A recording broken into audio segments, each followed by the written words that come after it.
Nous ne faisons pas de pause.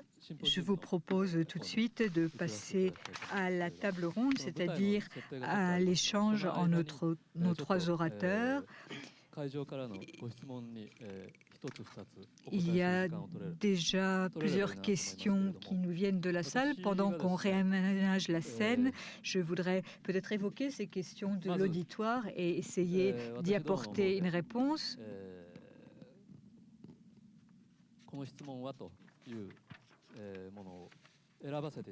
J'ai choisi parmi les questions celles qui me paraissent les plus importantes. La francophonie réclame la diversité des langues, le plurilinguisme des langues, tout en voulant maintenir la suprématie du français sur les autres langues. La personne qui a posé la question a séjourné en Afrique et en fait, la connaissance du français reste encore un indice de civilisation. Plus on connaît bien le français, plus on est civilisé. Monsieur de Villepin a parlé de la francophonie dans des termes très positifs, mais est-ce qu'il n'y a pas un lien entre la francophonie et l'impérialisme linguistique ?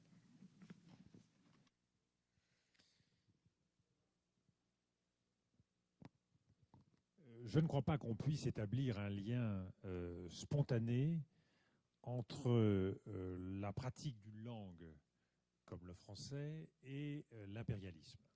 J'en prendrai un exemple très simple.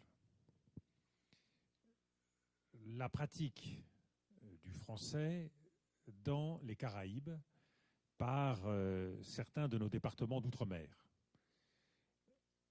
Un grand poète comme Aimé Césaire, qui s'est battu politiquement pour faire valoir ses droits humains en inventant le concept de négritude, n'a jamais imaginé écrire dans une autre langue que le français.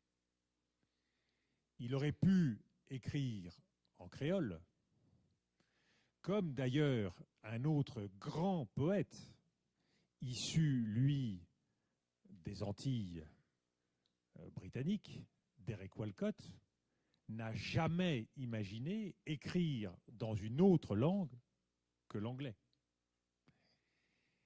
C'est dire que la référence à une langue n'est pas le symbole d'une domination politique ou impériale.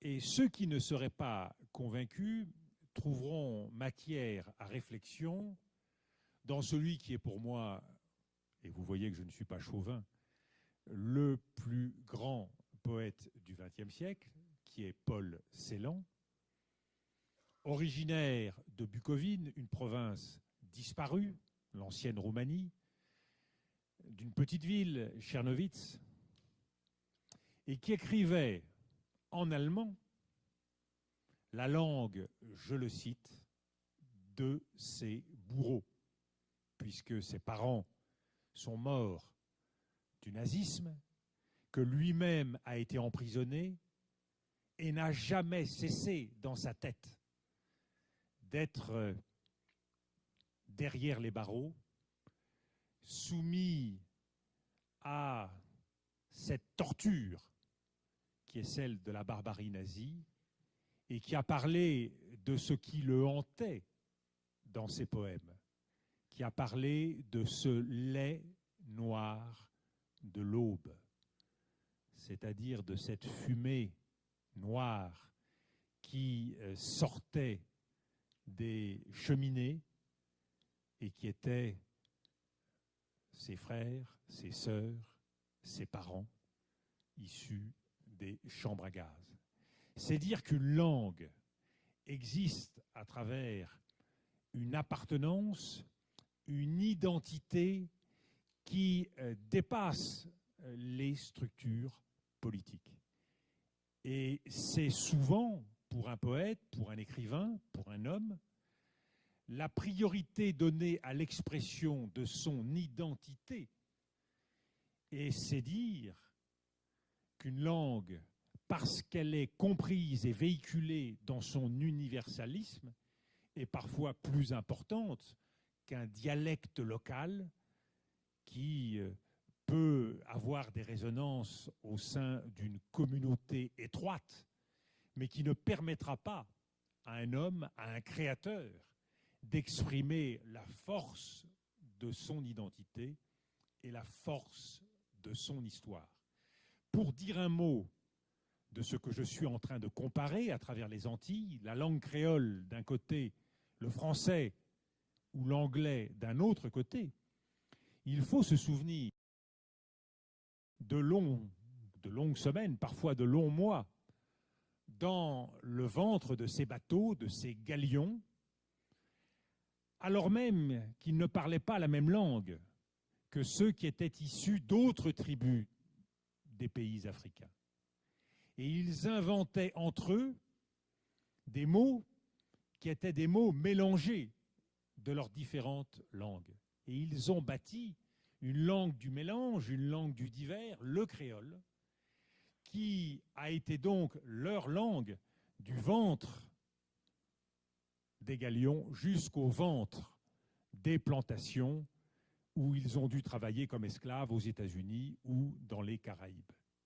Mais pour accéder à l'histoire profonde de leur culture et de leur philosophie, ils s'appuient sur des langues plus anciennes encore, l'anglais, le français, pour faire vivre des émotions qui sont bien au-delà de la mémoire d'un homme, mais qui s'inscrit dans le lignage, dans la mémoire immémoriale de l'humanité. Donc je ne crois pas qu'on puisse rattacher le partage d'une langue avec un impérialisme, sauf quand cette langue elle-même connaît l'asservissement. On peut choisir l'anglais, on peut choisir l'allemand, on peut choisir toute autre langue, mais en dehors de l'asservissement, c'est-à-dire l'abattardissement de la langue, sa réduction, son appauvrissement, sa limitation. Il faut épouser une langue, quelle qu'elle soit, mais dans sa diversité, dans sa splendeur, dans son innocence, dans son foisonnement, dans sa richesse, dans son honneur et dans son humilité, pour dire à la fois le très grand, mais aussi le très petit. Il y a, je l'ai dit tout à l'heure, beaucoup de mots dans les langues du Nord pour dire la glace. Il y a beaucoup de mots dans les langues du Sud pour dire le sable. Comme il y a beaucoup de mots en japonais pour dire la pluie qui tombe. Respectons la diversité de nos expériences, de nos mémoires et de nos langues.